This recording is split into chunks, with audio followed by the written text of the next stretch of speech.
Alors on profite de cette belle journée d'hiver, enfin la neige est là, la neige que tout le monde attendait. On va vous parler du TVI, théorème des valeurs intermédiaires.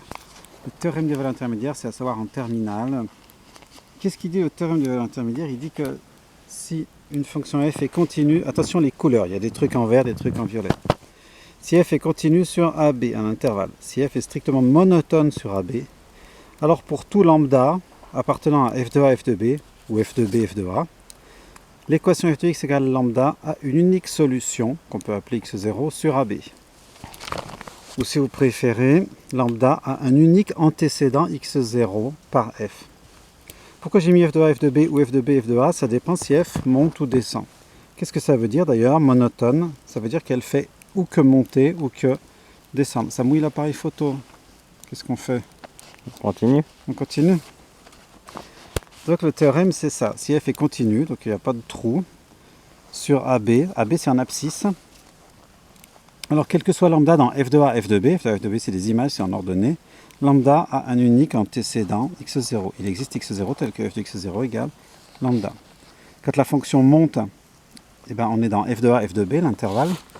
Quand la fonction descend, le plus grand c'est f de a, donc l'intervalle c'est f de b, f de a. C'est pour ça qu'au début j'avais mis soit l'un soit l'autre.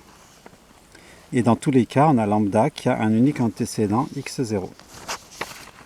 Donc en fait, pour utiliser ce théorème, il y a trois choses à vérifier. Trois. Premièrement, que la fonction est continue. Deuxièmement, qu'elle est monotone, donc que monter ou que descendre, pas de zigzag.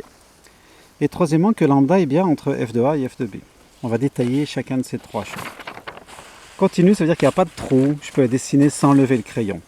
Si j'avais une fonction qui sautait comme ça, boing, ici comme ça, et ben je pourrais des fois ne jamais prendre la valeur lambda, puisque je saute directement de là à là. La plupart des fonctions que vous connaissez, quand elles n'ont pas de valeur interdite, tout ça, elles sont continues. Donc là, si la fonction n'était pas continue, lambda pourrait des fois n'avoir aucun antécédent. Si la fonction n'était pas monotone, lambda pourrait avoir plusieurs antécédents. Le théorème, il dit qu'il n'y a qu'un seul antécédent. Donc si la fonction n'était pas monotone, il pourrait y en avoir plusieurs. Donc on n'aurait pas unicité. Et troisième chose à vérifier, il faut que lambda soit entre f de a et f de b. Si par exemple je pars de 500 mètres d'altitude et que je monte à 700, ben, je ne vais jamais traverser 1000 mètres d'altitude. Pour traverser 1000 mètres d'altitude, il faut démarrer en dessous, par exemple à 900, et finir au-dessus, par exemple à 1200. Donc il faut que lambda soit dans la zone. Voilà, c'est les trois choses à vérifier. Par exemple, voici un exemple concret, f de x égale x cube plus 81x moins 20. Montrer que f de x égale 13 admet une unique solution sur 0,1. Donc pour faire ça, on va utiliser le théorème des valeurs intermédiaires. On ne me demande même pas de la trouver cette solution, on me demande de montrer qu'il n'y en a qu'une seule. On va vérifier que f est continu. On va dire qu'elle n'a pas de valeur interdite, c'est une fonction polynôme normale, x cube plus 80x moins 20, pas de valeur interdite. Donc elle est continue. Elle est strictement croissante. On peut le montrer de deux façons. Soit on dit c'est la somme de deux fonctions croissantes, x cube, et une fonction affine de pente positive. Soit vous faites, ça neige, hein? Soit vous faites la dérivée, et vous dites la dérivée est positive parce que c'est la somme de deux choses positives, un carré est toujours positif. En tout cas, f est continue, strictement croissante, donc monotone. Il faut vérifier maintenant que, on est bien un coup d'un côté, un coup de l'autre côté.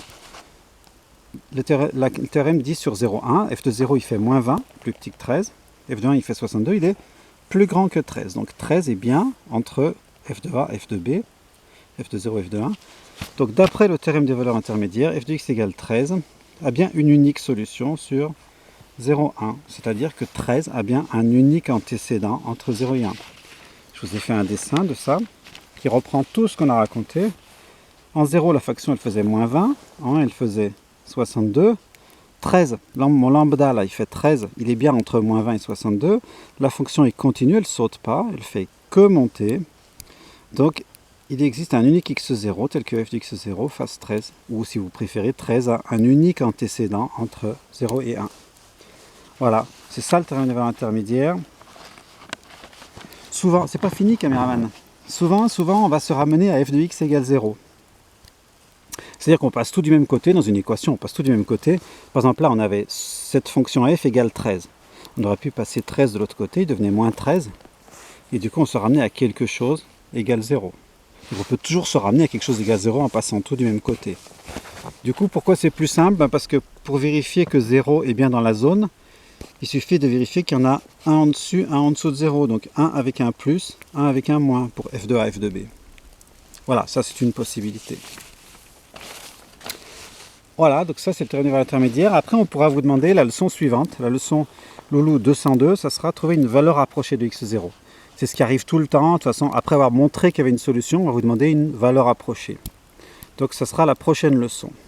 Et puis aussi, si vous voulez avoir plus des choses plus compliquées sur le sujet, une étude plus large, et puis éventuellement quelque chose d'étonnant, il faudrait aller voir Loulou 90-020.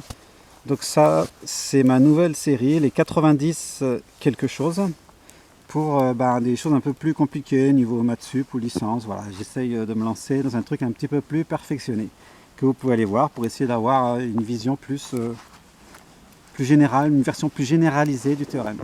Et ben voilà, et ben sur ce, je vais y aller parce que ça commence à faire froid.